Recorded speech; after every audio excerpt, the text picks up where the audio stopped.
what I've got here are two soils that have been managed really differently. This one's just out of Steve's pasture, and this soil here is from an area that he's having some real problems with. So he's been cultivating with, it's been put in potatoes and it's been cultivated again and again. So this is called a slaking test.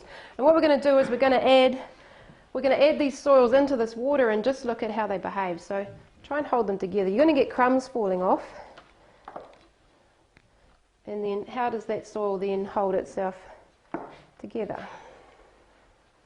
Okay, and then what we're seeing here is the water gets into these aggregates, all right, and it rushes in. So you've got your aggregation and your air spaces in those air pores, right? So all soils have air spaces in them. And what happens is the water rushes in, and those air spaces, if they haven't got a whole lot of biology in there, collapse. Yep. And this is what leads to sedimentation, and what we're seeing in the waterways is the collapse. So what we want to see when we put a soil in is that even though we get some aggregates and other stuff falling, that the water stays quite clear. Yeah. That we want to see that water's running out of that surface.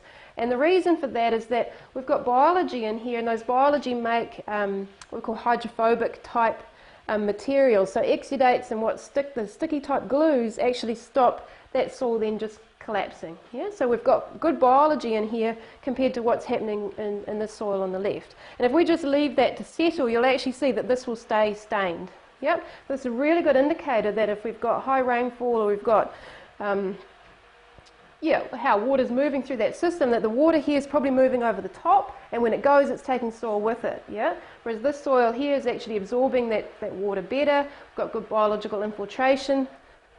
Yeah, and it's less prone to erosion. So this is a really good example of what's happening in terms of erosion. So you can do this at home by comparing your soil to the neighbour's soil. One of the things I've got back are petri dishes. So you can just have water and put just a little clod of soil into that water and see, does it look like what's on this screen? Do we see that soil just totally fall apart, or do you see those aggregates really stick together? And you know, these soils are being managed differently, but not terribly differently. So if you actually were able to find a soil that had been cultivated year on and year on and year on, this entire soil would dissolve to nothing. Yeah, like you wouldn't see any soil sitting in here.